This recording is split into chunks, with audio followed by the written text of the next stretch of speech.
Let's just crack on. Hello and welcome to the NCG Golf Podcast. I am your regular host, Tom Irwin, and I'm joined by bespectacled Steve Carroll. Gives me a distinguished look, Tom. Does a little bit, doesn't it? Sort of like, I don't know, you look like kind of well-read and bookish, serious, like a man who's ready to have a serious debate about something. Oh, this is the kind of man I've always aspired to be. Method acting. Huh? Right, so we're going to try and start off this podcast like a normal podcast where I'm going to say, just excuse me a minute while I ask you to subscribe. So we have seen steady growth in our subscriber numbers over the last 12 or 24 months, but we never demand that people subscribe, and we are now demanding that you subscribe because we know you're creatures of habit, and if you just manage to click that subscribe button, you'll get a little alert every time a new podcast comes out on Apple or on Android or Spotify or wherever you get your podcasts. That means we'll get more listeners. That means we'll be inspired to do more shows, get better guests, and the quality will go up, won't it, Steve? My end of year bonus depends on it. There we go. Jobs for journalists. Steve, hashtag jobs for journalists. And because you've hit that subscribe button, I'm now going to offer you some incredible value. Many of you will be participants in our Top 100 tour. Many more of you will have read and pored over the value lists that we've been publishing on social media and on our website, which on the one hand take you through the extortionate prices at Top 100 courses across GB&I, but on the other hand are giving you a bit of a peek behind the curtain about where value exists at some of those Top 100 courses. One of those places on our very own Top 100 tour where you can get some amazing deals for playing some of the best courses across the country. We can offer you a further discount by quoting the code podcast10 when you visit the website ncgtop100tour.com.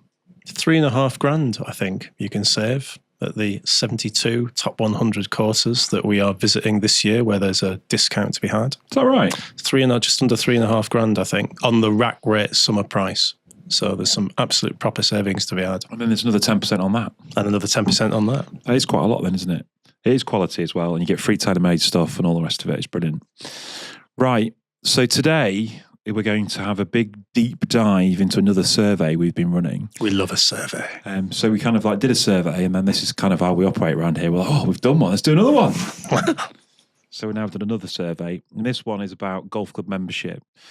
So we kind of pontificate about whether the off-course boom that we're all seeing is translating into golf club memberships. We're kind of the view that maybe golf club memberships are going to come under pressure, but we have decided rather than kind of continue to pontificate and speculate about that, we're going to ask you about your membership habits, your intentions to renew, whether your fees have gone up, why it is you're a member of a golf club. We've got well over 1,000 responses over the last week to this survey. So we're going to have a bit of a deep dive into that. And happily for us, Scottish Golf have just produced some data from their own membership survey, which gives us a bit of balance against some of our own figures and helps to kind of, it's additive to that narrative. But before then, we are going to have a bit of a ruffle and a riffle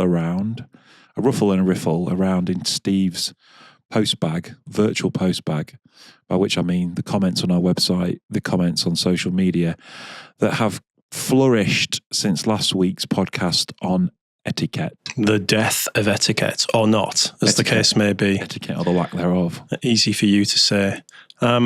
I wrote a piece about this, which you can read on nationalclubgolfer.com, essentially expanding on the line that I thought, extrapolated. Is that the right word? Probably not. In the podcast where I argue that etiquette is, if it's about control, if it's about just telling people what to do, then is that really good etiquette? Are there better ways of reinforcing that message? Can you just do it in a more polite way than shout at someone for having a cap in the clubhouse or march across a fairway to tell them to tuck their shirt in? Mm-hmm. So have a read of that. Feel free to agree/disagree with it. But we had a lot of response to our podcast and obviously to that piece. Keep giving us your comments, if you will, on our various social media channels and on our website. It's fantastic to hear what you think when we write some stuff, even if you don't always agree with me. Shall I read some of these out? Yeah, please. We've got a lot, so I'll try and be picky. Janet on our NCG golf.com page said, I don't think dress codes should be mixed with golf etiquette, which I think is what you were saying actually last week. Dress codes are up to the club and I'm all for a more relaxed attitude, but etiquette for me is about behaviour. And for that, there could be rules or at least guidance that could be applied nationally, even internationally. Repairing pitch marks and divots, shouting four, not walking on someone's putting line, not walking across another fairway, take your ball, regardless of whether there are players on their fairway, should be universal. Etiquette standards have slipped, and I think that's partly to do with the membership process, along with losing the interview process. We've also lost the playing someone in and buddy process with members would play with a new member and explicitly point out how to care for the course and other members. I argue with a lot of that, actually. No, I think Janet makes a good point. Now, just before we get into that, you have sort of got the counter view from someone else, haven't you? So Janet is saying we must be careful not to conflate dress code standards with behaviour standards. But someone else says the opposite, where they think it kind of goes hand in hand. I've certainly read that. Yes. Have I picked that out? There's a lot about hats. Yeah. Which we can get on to. I want to get into hats separately, but I think that Janet's view is very aligned to mine in that there is no relation between what you're wearing and how you behave. Yeah. So this is Jeff who said, I agree with your sentiment that etiquette is more about behaviour than appearance, but I still feel there needs to be a line in the sand on dress code, but much lower than it has been set up for way too long. Style and trends change over time, like the aforementioned hoodies. I basically wrote about the Tyrrell hat and hoodie in the piece. But personally, jeans would still be out for me on the course, but shouldn't be seen as an issue at all. I think post-COVID, there's been a shift in the demographic of golfers of why they join clubs. Speaking with friends at others in our area, it's not just my own. There are a significant number of new members who now just join to play and then leave straight afterwards, more akin to a municipal mentality. Clubs are struggling to get new members to engage with social events, join committees, and participate in teams representing the club. All this contributes to the etiquette of being a club golfer. Teams, definitely. Like, teams was a big thing when I first started. And teams are still a thing at some private members clubs that I've been at, but it is more difficult now to get people to do the old jacket and tie and the meal afterwards. People just want to play their golf, have a pint, I think, I think that's a slightly different point. So just to go back to Janet's point about this conflation between what you're wearing and how you behave. So I think that she's absolutely hit the nail on the head there. But it's not a universally popular view, because there are just as many people who say that what you wear in some way affects your behaviour. Yeah, I saw that on Facebook a bit. And they link the two things. Now, I can tell you that I have committed some heinous crimes, probably some actual crimes, whilst wearing a tuxedo and being as smartly dressed as it's possible for a man to be. So certainly in my case, the smart dress does not lead to smart behaviour. But I've also been incredibly polite whilst wearing a vest and some shorts. So I just don't think it's true that dress codes and good behaviour go hand in hand. So I think that is a good point. I think that is a hill we will die on. You mentioned hats. Oh God, yeah, hats. So in my original draft of the piece that I wrote, I had a whole anecdote in there about hats, some of which I actually talked about on the podcast last week, so you can have a listen to that. And I removed it because I thought, I don't just want the whole debate about this to be about caps in clubhouse. Wrong. Graham, golf etiquette. Removing the cap in the clubhouse is not specifically golf etiquette. It's common etiquette, and has been for hundreds of years, that men, in capital letters, I'm not really sure why, remove their cap, hat, helmet, head covering when entering a building or moving indoors. So this is only the upholding of good etiquette and not related to golf. It's sad to see etiquette being ignored so often in the modern world. I'm not sure why, but it just looks wrong when men wear caps indoors. The main problem is younger men who do not seem to be aware of these unwritten rules. Well, I will now make younger men, and everyone in fact, aware of where the tradition of taking your hat off indoors comes from. This is the NCG Golf podcast, so the rest is history. Are you ready for this? Oh, no. Removing your headgear indoors, especially in a hall or castle, is a way to show you weren't hiding a weapon. You come in peace, or you're respecting the house of the Lord. I've also read that it's to do with hygiene, because when you're wearing a hat outside, when you're working outside, it would have collected dust and soil and things. So you want to bring that dust and soil inside. So I'm saying, and if you're in a golf club and you've got a hat on, if you've got a weapon underneath it, take it off. If God is in your golf club, take it off. If you're not coming in peace, take it off. However, if you don't have a weapon, you are coming in peace, and God isn't there, I think you can keep it on. There's a pitch mark. Does that count as a weapon? Suppose you could stab someone with it. Pitch mark power.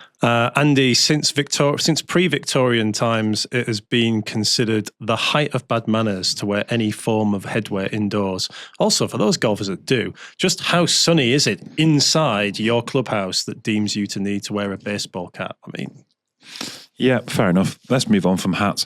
I think the third point you made there was about which we didn't cover last week actually, which is this kind of club etiquette.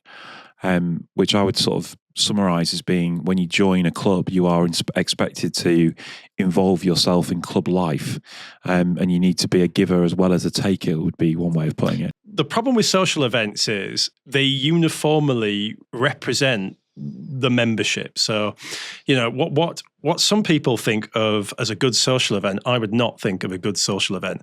I think some sort of ditzy dance after golf is not the kind of event that I want to turn up to. What do you think of as a good social event? But I don't know that. I mean, that's universal to not universal, but that's particular to me, isn't it? I think you would quite like it if like Shed 7 came and played at Ramside Hall, whatever it is you play. It'd probably turn out for a race night. A race night. Yeah, probably with the little piggies. Okay. What, one of those virtual racing things? They're like virtual racing nights. Quiz is always popular, isn't it? Always appeals to the neurodiverse. But I always feel like sometimes they play to this kind of social club audience where it's let's get in this singer that does the rounds. Like the tweer the better. Yeah. Shania Twain. Let's not get too bogged down in the detail of what the social event is. I think the point is that, like, back in the day when you went for your golf club interview, that the honorary secretary or the captain or whoever's doing that interview would say to you, we organise friendly matches versus other clubs, and we've got these traditional fixtures, and the club has social events, and that all helps swell the coffers of the house till. And it was kind of expected, and you'd actually feel a little bit of kind of new member guilt, or you would try and get involved in club matches. I certainly did when I first joined Old Woodleys, found myself playing against Moortown away or whatever. I mean, these things aren't a hardship. It's like a game of golf somewhere lovely and a big meal afterwards. It was a big thing as well. I mean, there was a sense of pride in like donning the jersey or whatever, 100%, with the club icon on it and representing the club, and you'd work hard to try and win your match. Yeah, but that is something that is shifted, I think, from club life for a lot for people our age and younger. It's a facility that you're using, isn't it? That is kind of, I think, that is a mindset shift. That it's not something that you are playing an active role in. It's a facility that you're using. I can't think of any way of putting it better. And that is definitely it's a kind of different social exchange than it used to be. And I think that is where we get into this. We've discussed this before about the proprietary versus private sector. Whereas I think most members, even of a private club, they act like customers. They don't act like members. And that, I think, is definitely something that's shifted that particular reader has hit upon. I do agree with him in the sense of the people who just join to play and leave straight afterwards. I mean, that's not a thing really where I play. And that's one of the reasons actually I went back to Sandburn. It has a very, very decent after round clubhouse atmosphere. You can easily lose 90 minutes in there.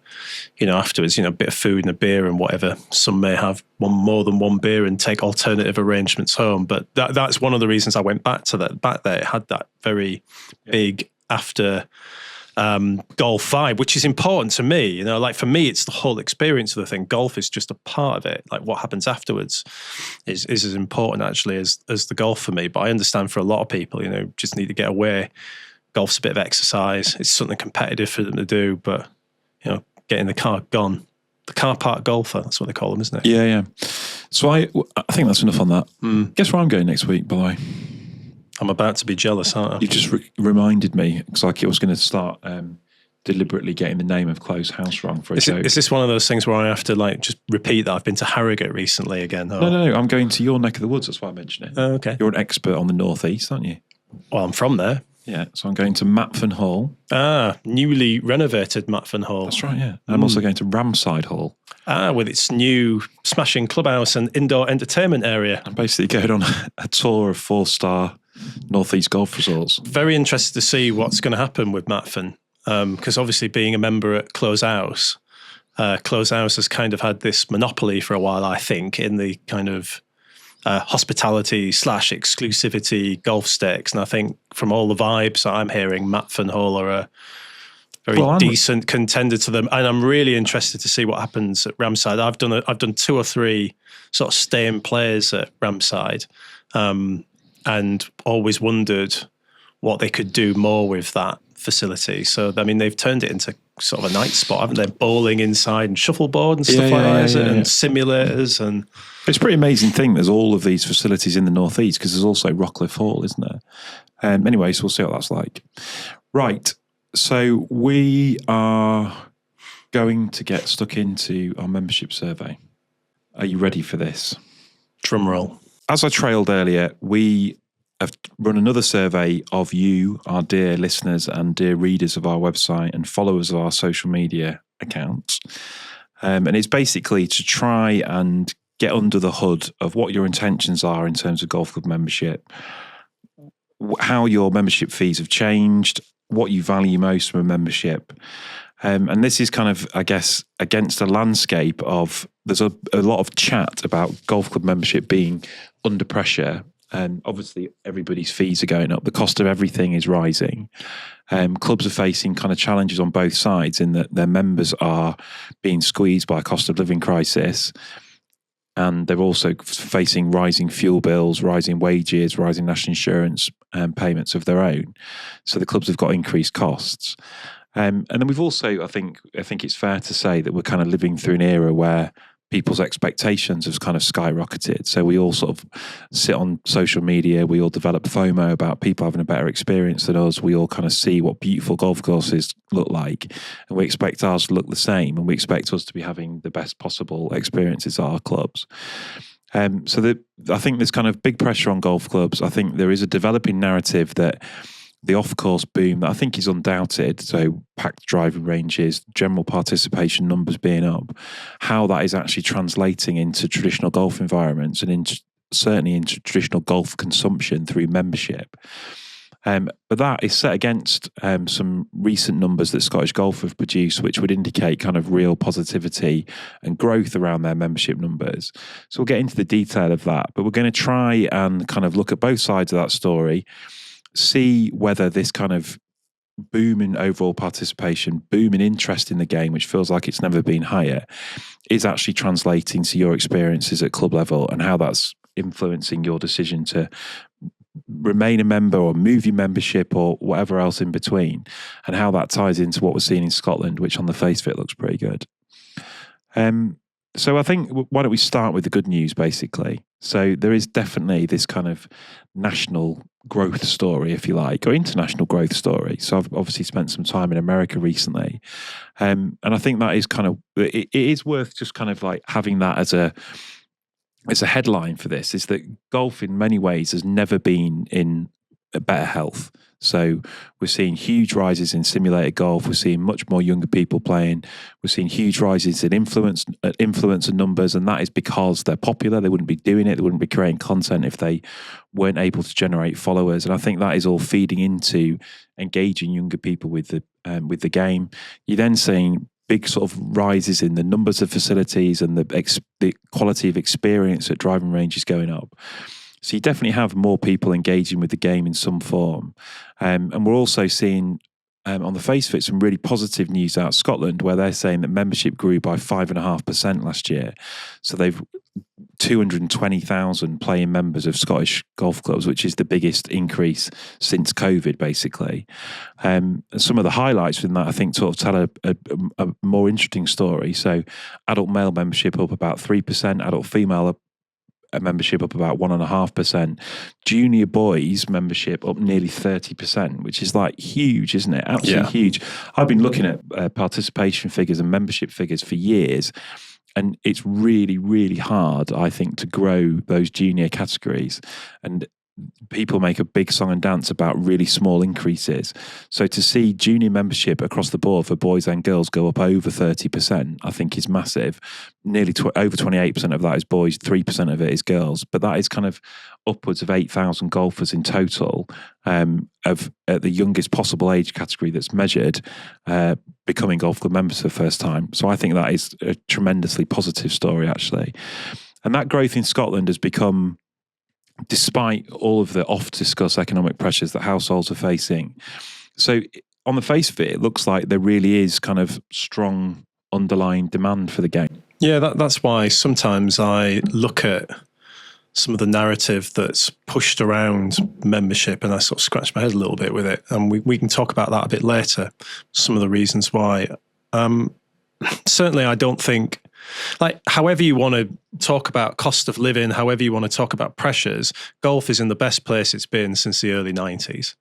Early to mid 90s, since that rapid expansion of farmland into golf courses, because there was this massive hidden demand. I can't remember what the R&A report was called, but there was an R&A report, wasn't there, that basically said we need more golf courses, and lots of people built them, and obviously membership was really thriving. The things can't be separated. You know, if you've got, obviously we had a fantastic year weather-wise, which clearly is part of this, but you can't have record scores, you can't have record numbers of participation, you can't have every aspect of the game seeing massive growth, whether that be people playing golf on courses or simulator and driving range traffic. And we've talked on this podcast about experiences that you've had of, you know, having to queue up to an hour to get into a driving range because so many people wanted to do it.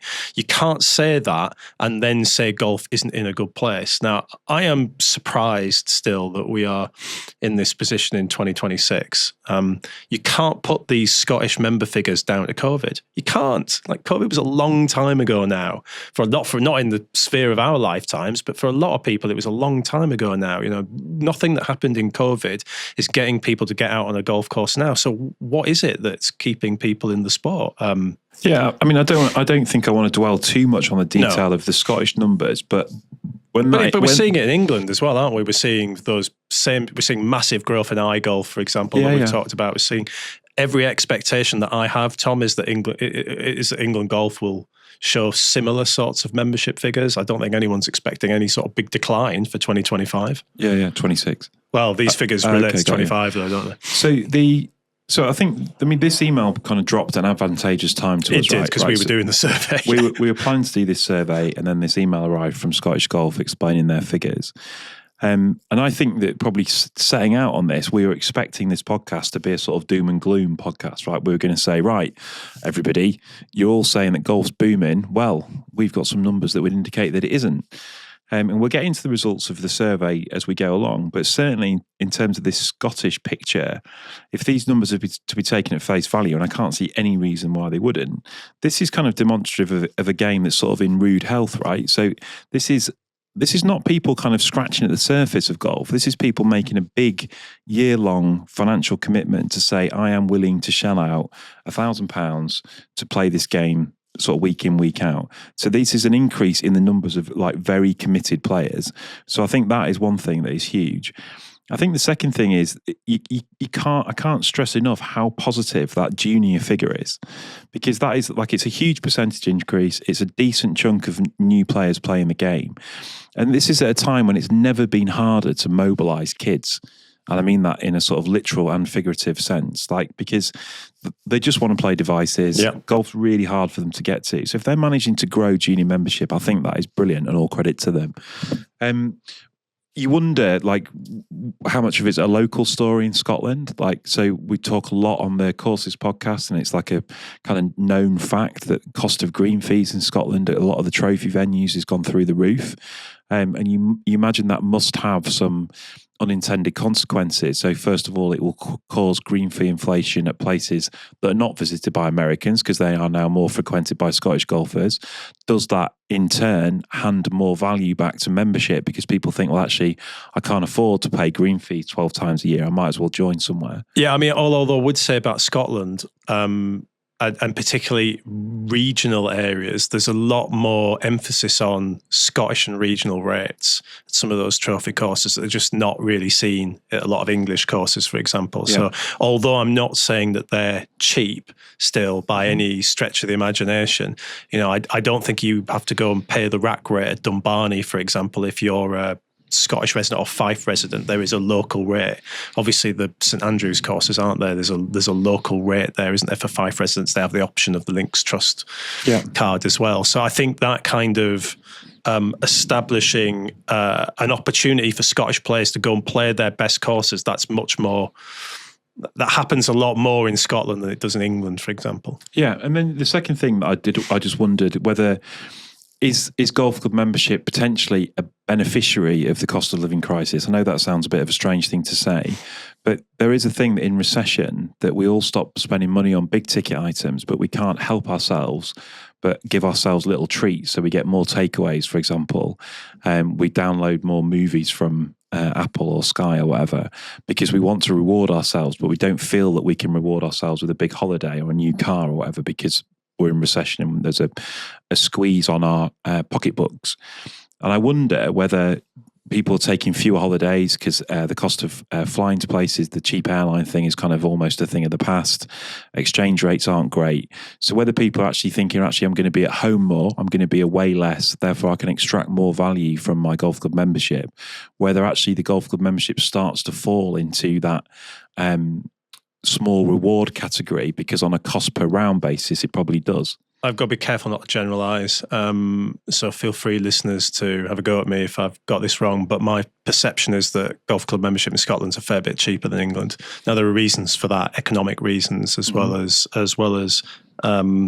being able to, especially at some trophy venues, being able to rely on international visitors paying quite large green fees to subsidise membership prices. So, I think if we did a survey, for example, that regionalised the price of membership, we'd see some pretty stereotypical stuff. It's cheaper in the north of Scotland than it is in the south of England, for example. I do think that has its place. Now, I'm not suggesting it in any way that there aren't economic, social difficulties in various parts that means that cost of living hits there just as much as it hits in other parts of the country, regardless of golf club membership prices. But I think that is something that's worth noting anyway.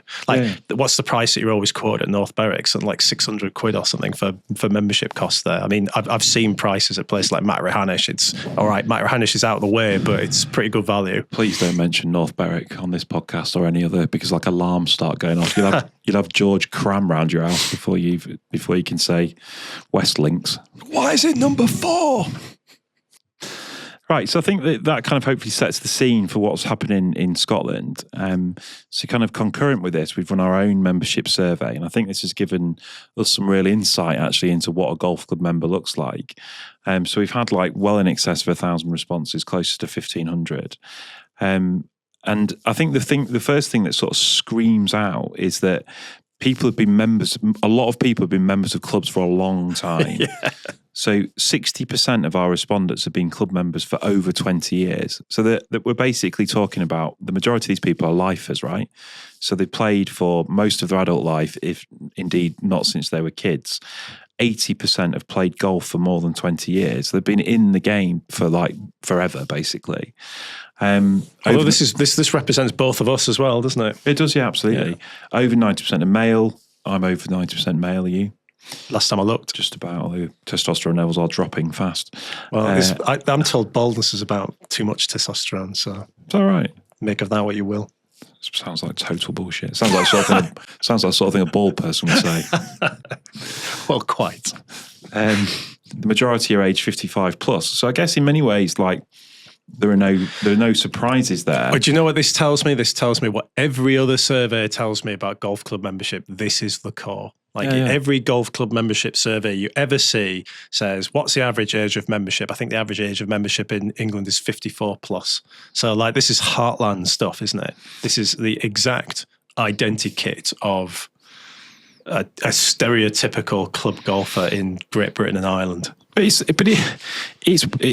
still sort of weird to me, because we sit there on our phones all day, every day, right? And there are not many bits of social media content, apart from possibly ours, that are over 90% male, majority over 55 plus, who have played golf for over 20 years, who have been a member of a golf club for over 20 years.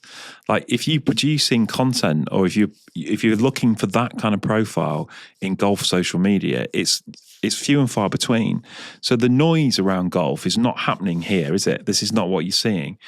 So what I think it highlights is that the people who are members of golf clubs are like enormously loyal, right? So once you're in, you're sort of in for life, right? That's kind of what it's saying. But where are the young people, right? So where's the succession plan? So when people are in the habit of being a member of a golf club, when you and I cease to be a member of a golf club, what happens next? Like, are people going to pick up the baton? Is it just something that you do late in age, or is the idea of joining a golf club something that's kind of dying out? From a male perspective, so just talking from that perspective, I do feel that there will still be this infusion of early 40s, mid 40s, maybe a bit older now because we play other sports for a lot longer than perhaps we did 20 or 30 years ago. But golf traditionally has got its numbers from people who used to play football, people who used to play rugby, cricket, who wanted to keep competitive. They wanted a competitive sport. They've been competitive animals all their lives since they were kids playing their chosen sport. Obviously, they couldn't play it now for whatever reason, and now they want to do something else, and golf has allowed them to do that. And I still think that will be the case to a certain extent. Obviously, it's not unusual now. I'm nearly 50, you're nearly 50. It's not unusual now for us, for men of our age, to still play competitive football, whether it be veterans or things like that, which perhaps we didn't do sort of 20 or 30 years ago. But I still think that a lot of golf club members will come from that cash, that group. That said, what COVID definitely did was bring in a lot of younger mid 20s to mid 30s players that hadn't played any other sport before, or had just got sick of their sport and wanted to do something else. Yeah, but those people aren't answering our survey. No. Or they're not reading our content. No. Or they don't exist. I know what this says for the long-term future of sports publications. No, but we're sort of joking, but the survey respondents are in line with what we know to be the demographic of a golf club member. Absolutely, yeah. So you're absolutely right in what you're saying, that COVID did bring back these sort of slightly younger male golfers to the game, but they're not members of golf clubs, objectively. So I think there is this sort of challenge about the kind of succession planning of the membership model and what clubs do to kind of future-proof that. And that sort of ties in neatly into this sort of boom in junior participation, which you're seeing in Scotland. So they're real outlying figures then, aren't they? I mean, I'd be very interested to see what other GB&I countries are doing, but that is a smashing increase. So the national junior framework, I think, kind of helps with all of that. So it gives junior golfers in Scotland access to way more than one golf club, and it kind of supports the onboarding process of kids into the game.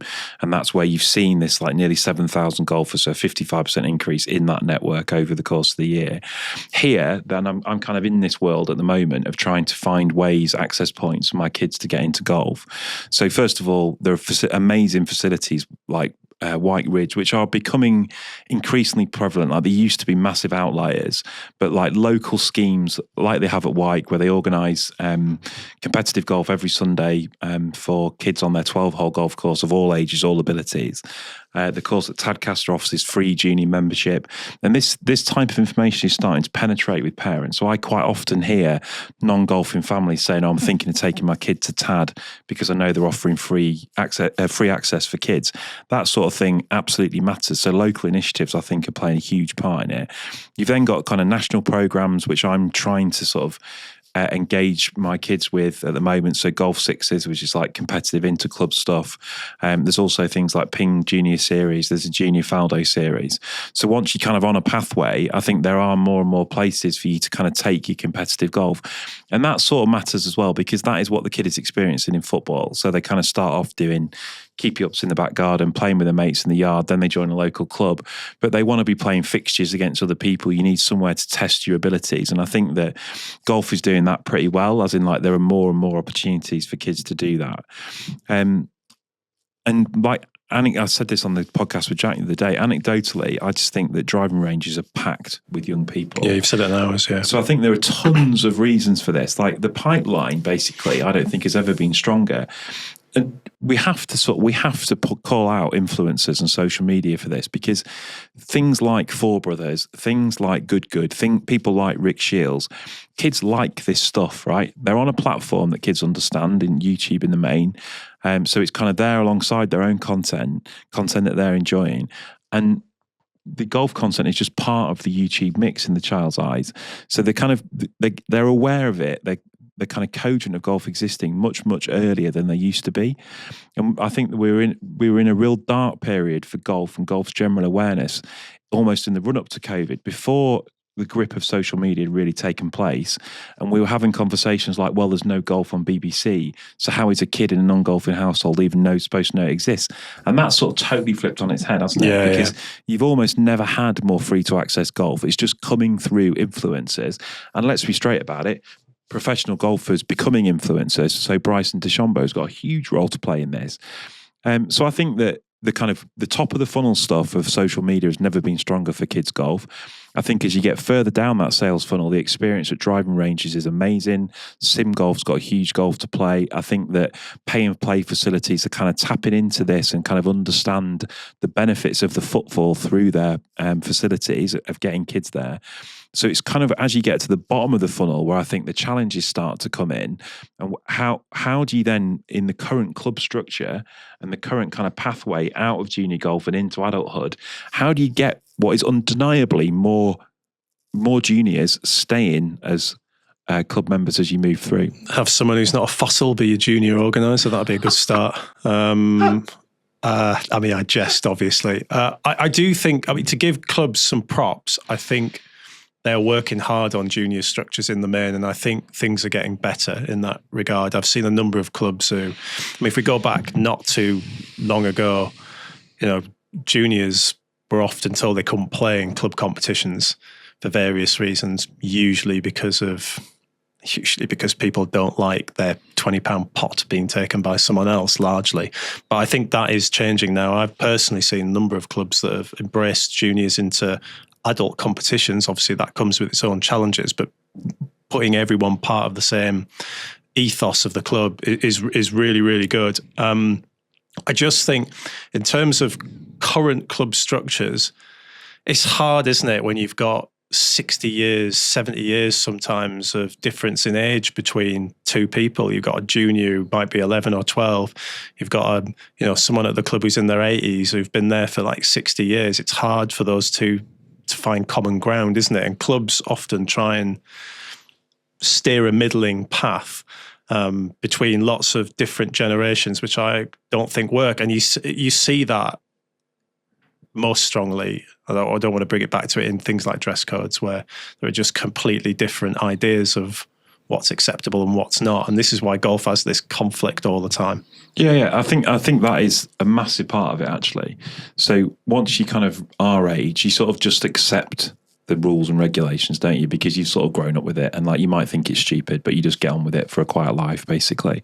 I think if you're a kind of 20-something nowadays, that's not how you think, because you haven't grown up with it, so you're so far removed from it, you just completely begrudge it, and it's off-putting for you. And you talked about those influencers. So those influencers are showing a very different side of golf as well. They're not necessarily showing that massively, traditional structure, and when they are, they're taking the piss out of it. But I mean, I would agree entirely with what you were saying about how influencers in particular have changed the game. You look at, I'm going to big them up, you look at Four Brothers, for example. I mean, their stuff is funny. It's like genuinely funny. Is it? I like it. Right. I like it. All right, I find it funny. You don't. Right, so I think they'll probably materially change their ways if they think you find it funny. What, am I stuck in the mud now? I'm I'm an enlightened and progressive, nearly 50-year-old. But they have absolutely changed the idea of what golf is. And so if you go into a club, for example, you're not seeing that idea of that's being portrayed all the time on social media, and not just by people like Four Brothers, but by people like Bryson as well, showing a very different side, then obviously that'll jar, won't it? Yeah, there's the perception versus the reality, definitely. Yeah. There's also just the kind of cold hard cash, isn't there?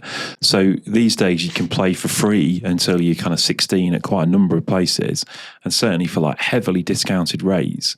You then kind of into the working world at 18 or 22, whenever you get a job, and all of a sudden you're faced with full fees quite often. Are you though now? I mean, I think that a lot of golf clubs graduate their fees. Some of them graduate it right up to 40. Well, they'd want to, though, wouldn't they? Absolutely. I mean, we missed out on all of this, unfortunately. But I sometimes laugh when I see all the like categories that's file down a golf club website page of the different categories. And all right, if you're 35, the discount isn't as great as it is when you're 18 or 16 or 14 and so on. But I do think it's much easier from a cost point of view, at least, to be a golf club member than it probably has been for a while. That's not discounting cost of living and other economic pressures. But, certainly like when I was 24, came to York for the first time, the only option available to me was full fees. Yeah. That's not the case now. But it kind of feels memeable though, doesn't it? In that we've got this kind of like shiny,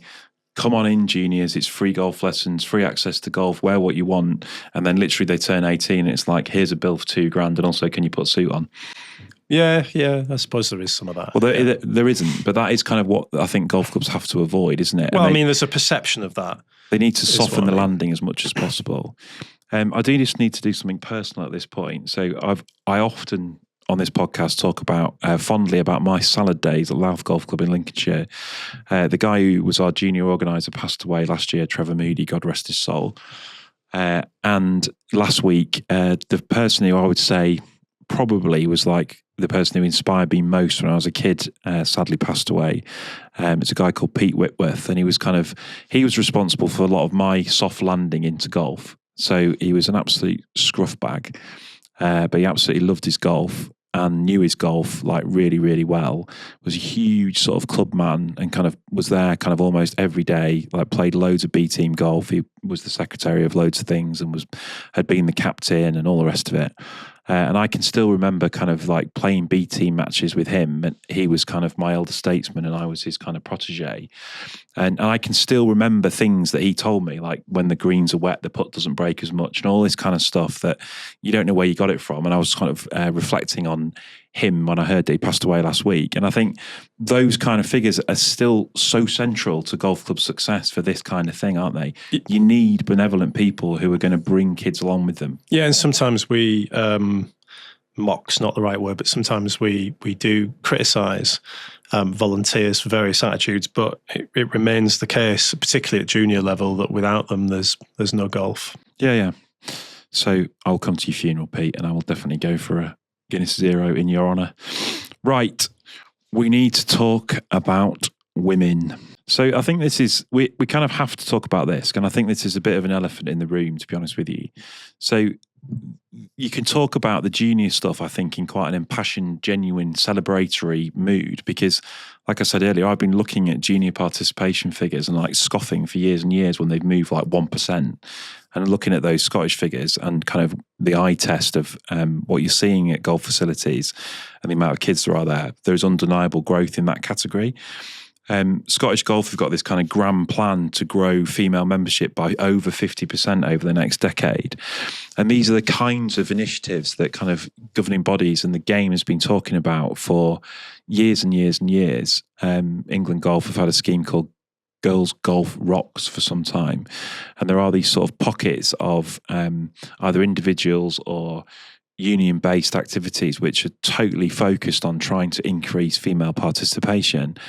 There obviously is some progress being made. So we're seeing a 14% increase in female rounds played, and the governing body in Scotland have got a dedicated women and girls coordinator, which they're funding at every club at club level.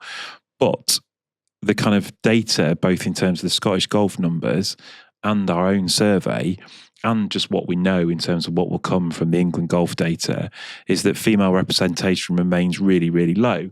So we talked about a gap between kind of perception and reality for junior golfers and for younger golfers. There is definitely a gap between the strategic intent of the game to bring more women in and what is actually happening. And I still think like there's miles to go, and it's still this sort of untapped potential for the game as a whole is to increase female participation. Where are they all? Until golf as a sport accepts equality of tee time access, they're just messing around the edges of this. Do you think that's the nub of it? Well, it's certainly what I think is really important. There are still clubs out there that where you can't play on certain days depending on your gender. So I don't know how that's allowed in a modern society. Are we going to get into this now in depth or not? Well, I mean, I've written about it a number of occasions. I just think that you need equality of tee time access. But why does it matter? Why does it matter whether you're a man or a woman, whether you can play on a Tuesday or whether you can play on a Saturday or whether you can play on a Sunday? What does it matter? People say traditions and histories and competitions. Bollocks to it. Well, so I'm not going to play devil's advocate, but I'm just going to try and explain it to you because I think you know the answer to that.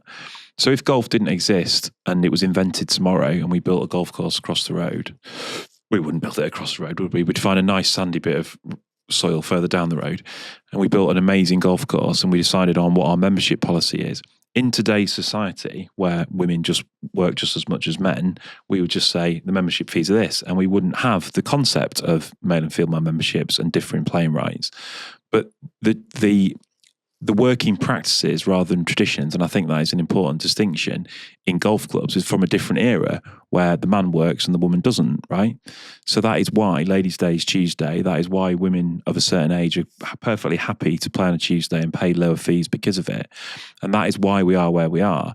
So there is a huge kind of cultural shift that needs to take place at traditional golf clubs, at all sorts of golf clubs actually, in order to achieve what you're saying. Because at the moment, the most resistant group to what you're saying would be the existing female members because they'd have to pay more fees. I just think at some point, legislation is going to sort this out. And it's basically going to say, you can't do this. But the legislation currently, as in the Literal Equality Act, says you can do this based on working practices. Yeah. So why do you think legislation I just think it will change because I think society changes. And I think what people think is acceptable will drive the change. Lots of golf clubs are making... I play at 2 golf clubs that are entirely mixed. Everything's mixed. Close House and Sandburn Hall. We have those weird mixed toilets, do you? You always like men and women in the same toilet. No. No one really likes those. But there is no... I mean, there are a separate... I think there's a separate men's and women's club championship at both, and that's it. Jesus, it really is mixed. And that's because that was asked for. Every other competition I play in is mixed. Every competition. So Sandburn Hall? Sandburn and Close House. Why did we write about this more? So when I go to places where that's not the case, I just sort of scratch my head and just go, because this is what I'm used to. Bald head. Scratch what's left of my hair. So I accept that I am talking about this from a biased viewpoint because that's what I experience. But how have you managed to find these left-leaning golf clubs that are so progressive? Is that one of the reasons you've joined them? No, I don't think so. Not in the first sense, but it's the 21st century. It's 2026, people. Well, it is, but what you're experiencing, I don't think is the experience out in many other places. But I think it's the growing experience in more places as people begin to cotton onto it. You've got this fundamental escape route for a lot of clubs of the Equalities Act, which has said that you have to have equal fees and equal playing rights unless there is a kind of commercial reason for you not to do that. And loads of clubs would be able to say, well, there is a commercial reason because all my women would leave if I tried to charge them the same amount. The second thing is that I would say is that to a certain extent, governing bodies have not put their money where their mouth is from an equality point of view when it's come to the handicap system and to the business of course rating. So we've just been through this seismic, oft-discussed change to WHS, which was an opportunity to completely level the playing field in terms of handicaps.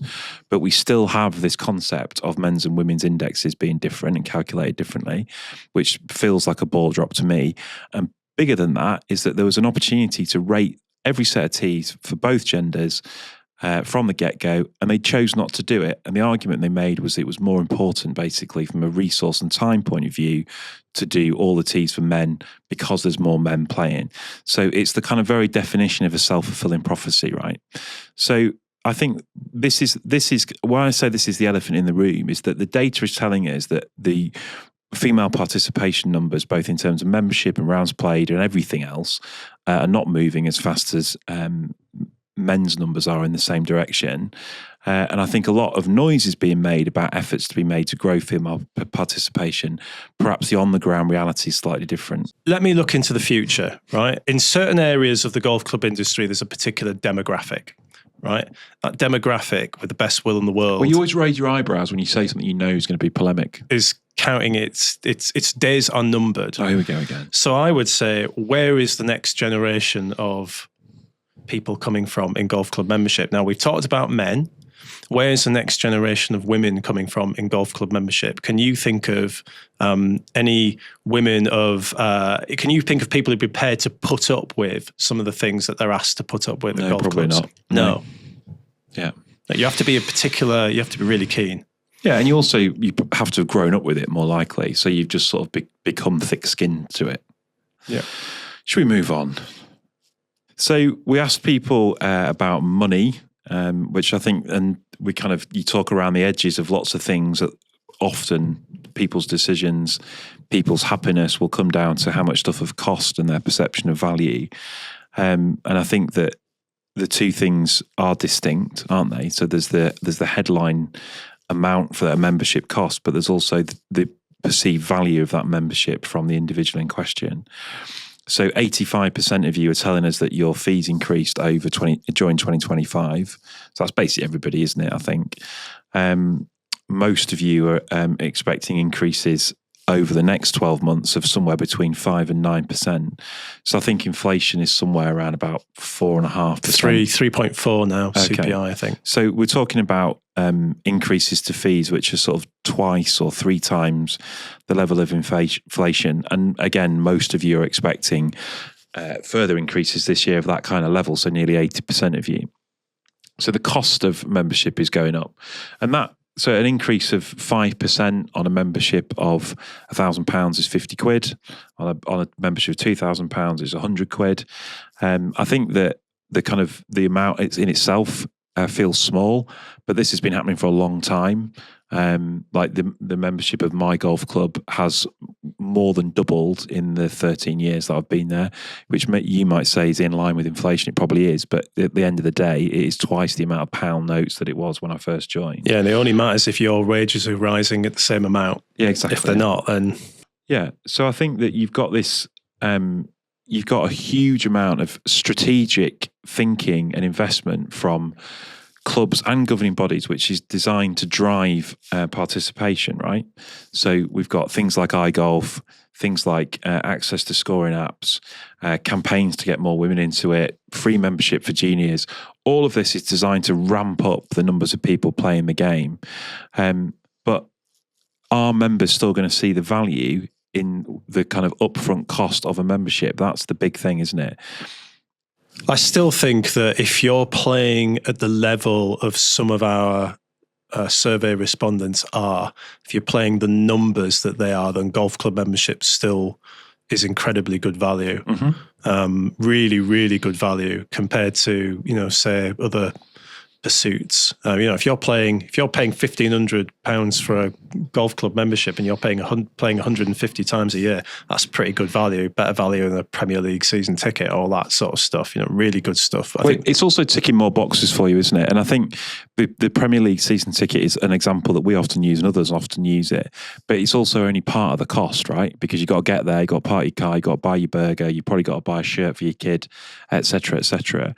So the day out of the football is costing money above and beyond the season ticket, whereas you can legitimately go to your golf club and spend time there and spend no money. As people said earlier on in the comments. Yeah, so it is an incredibly good value thing because you are basically buying access to a facility that you can use as much as you can do. Yeah, and I think where it gets into trouble is when you're not using it as much. If I was playing golf at the level that some of the people I know play golf, you'd never hear a peep out of me about the cost of it, because obviously I'd be getting huge value. But, I talk often about, obviously, these memberships I have. One of them's quite expensive. I'm not there a lot, so I'm continually reviewing the value of that. Is it worth me carrying on spending that kind of money? And principally, that's because I'm not using it very much. If I was there every week, I wouldn't say a word about it. I think that's exactly right. So what we are seeing, this kind of loyal membership, like we said earlier, that the respondents to our survey have been members of 80% of them have been members of a golf club for 20 years. So people are loyal, right? And they've demonstrated that loyal over a long period of time. But we're also seeing we're definitely not seeing blind loyalty. We are seeing some resistance to the rising costs and this kind of perception of value that I keep going on about. So 77% of you say you're very likely to renew, which leaves 23% who are kind of in the undecided column. And 15% of you are saying you're likely to leave your current club. You see, I think that is quite an alarming figure. When you talk about this backdrop of great stuff that's been going on, membership that's continuing to rise, I think 15% saying they have considered leaving their golf club is an alarming figure. And it's an alarming figure because these people who've responded to this survey are absolute core. Yeah. They've been members of golf clubs, as I say, for over 20 years on the whole. These are the people who are the absolute reliance. The something will have to happen. They'll carry me out of here in a box sort of member. So when 15% of them say, we might, then that would be a wake-up call for me when your absolute core is saying, well, come on. So, that is a good piece of statistical analysis by you, because it's not 15% of fly-by-night Johnny-come-latelys. It's 15% of people who've said they've been a member of a golf club for more than 20 years.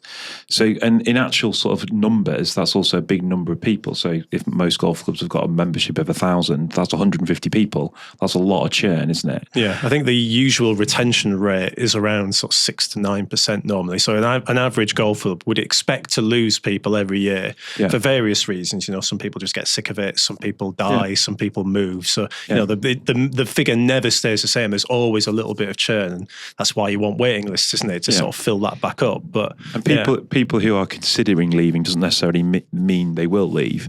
But the kind of reasons that you gave for potentially leaving, fee increases was the biggest one. So that kind of tells its own story. I think there's a couple of things in there which kind of are speaking to this kind of higher expectation point that we've made, like course condition. It's amazing how often that comes up in any survey of golfer satisfaction. And those two things are linked, though. Course condition and further fee increases, I think. Certainly in the future, the big thing that's already happening now, but is definitely going to happen over the next 10 years in golf clubs, is irrigation and drainage, and in particular, irrigation systems that need replacing. There's a lot, if you think about these early 90s golf clubs that I talked about earlier on, all of these golf clubs now have irrigation systems in there that are 35 years old, coming up 40 years old. They have a shelf life, right? And if you've priced up irrigation systems, they're 7 figures now. Oh, yeah. In some cases. And golf clubs have got to pay for these sort of things. And what the golf clubs not necessarily like doing, thinking ahead about stuff that they're going to have to pay for. So how do you fund an irrigation system that's going to cost you 6-7 figures? Do you take out a big loan and pay it back over the next sort of 10 or 15 years? Or do you say to your members, it's your golf club, you want a great conditioned golf club, this is what you're going to have to do to have it. We need to buy this fancy irrigation system so we can better have water resources, we can be more sustainable, and by the way, you're going to have to pay for it, your club. So I think this is really interesting in terms of like this whole conversation, is that this is kind of the credit collision that we're sort of on. So we talked earlier about the massive explosion in the number of influencers selling the benefits of golf to younger people, and that's amazing, right? And that is like the whole thing kind of like being beneficial. The other end of that is that we all spend loads of time on our phone like looking at pictures of Western Gales and looking at pictures of people playing golf at Seminole and irritating things like that. And we're looking at people having great experiences on the best possible places to play golf. And then we go back to our muddy parkland, which is closed for 3/4 of the year. And the reality of the golf experience versus what we're seeing and what our expectation is being programmed to expect is very different. Like we've talked for years about kind of Augusta syndrome and the effect that has on member dissatisfaction in the months immediately after that in April. I think there's an element of that sort of writ large these days, in that you kind of see this, like, the great golf courses the world has to offer on your phone all of the time. And you think, well, why now a place like that? Why isn't that place like that? And further still, people play more away golf now than they used to. People go and get their 200 quid out and go and play Birkdale or whatever else. And then they come back saying, why haven't we got square tees? Why haven't we got mown runoffs between our tees and our greens? So the kind of this sort of free access to really high value places is also hiring people's expectations at more workaday clubs. And I think that is a challenge. So you've kind of got this kind of expectation that's through the roof from your membership, and it's costing you more and more and more money to meet that expectation. And that's tricky. Yeah, definitely. And there's also climate change. I'm not suggesting that golf club members are in any way climate change deniers, but I personally think golf is only just starting to get to grips with what's coming in terms of resources and the use of pesticides and fertilizers and disease suppressant techniques, and all of these things have a massive impact on course condition. Yeah. So if we then sort of close off with what does it mean? What does all this mean for golf clubs? Like, what do they need to do? What's your manifesto? Well, if you're the CEO of Golf Club England, if even that existed, what would you be doing? Well, I think we're in a good place still currently. I think all the figures still suggest that. So you're a complacency. Well, fine. No, hang on. Let me get to the end. I mean, I think there are pressures. I think that, where you are hearing some narrative in the industry, I think it's around some parts of the proprietary network, for example, where there's opportunity and pressure to sell for housing. Like, housing is a real issue in this country, and golf clubs are increasingly being perceived as stopping house building, essentially. This land could be better used to home people. It's a difficult argument.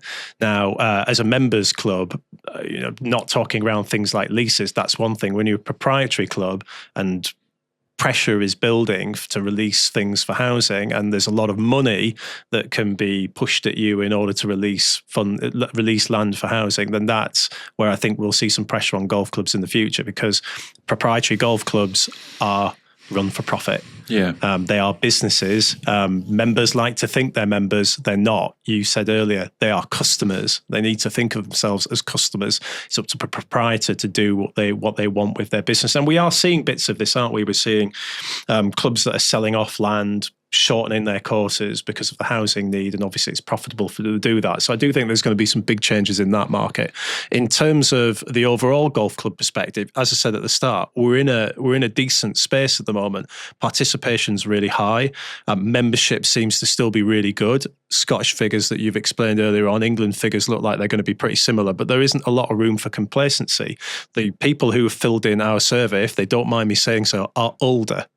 As you said earlier on, where are the younger people coming from outside of those that joined at COVID? How are we getting juniors into the game? There's some great work going on in Scotland, so maybe we should look a bit deeper into that to see what has been happening there.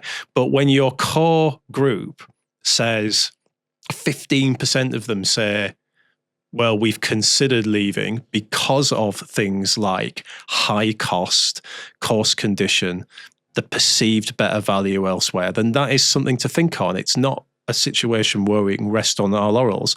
Golf has to continue to be competitively priced as much as possible within an industry which costs a fortune in order to do, but it has to try and be competitively priced within this wider expectation of services going up and prices going up. You've got to make sure as much as possible, when your customer perceives that course condition is massively important, for you to present the thing that you can the best possible way that you can. Yeah. So I'm hopeful, but there's things to think about, aren't there? Yeah. I think so. For me, like, you're never going to lose an argument. So have an argument with me about investing in the quality of the golf course. That's got to be the number one priority. I think the most interesting perspective I can offer is the type of conversations we were having going into COVID, when the game was in decline, membership was going backwards, and it was all sort of doom and gloom around the whole industry. Golf clubs were closing, right? So in many ways, that narrative has now completely shifted. We've now got this huge surge in participation, rounds played are up, driving range of the pack, blah, blah, blah, blah, blah. So there's undeniable growth. The weird thing about it is, I don't think it guarantees success for traditional golf brands, right? And when I say traditional golf brands, I kind of mean top to bottom. And it certainly doesn't guarantee security for golf clubs, because whilst you've got this demand, you've got to still be offering the people who have got the demand decent value. You've got to still be selling your product. And you've got to understand, I think, what it is that all of these new people want to be buying. So there's still an evolution that's required, isn't there, in terms of the product of the traditional golf club membership. So be that about quality, of course, be that about environment that's at the club, be that how you're sort of communicating the value that your golf club offers to people.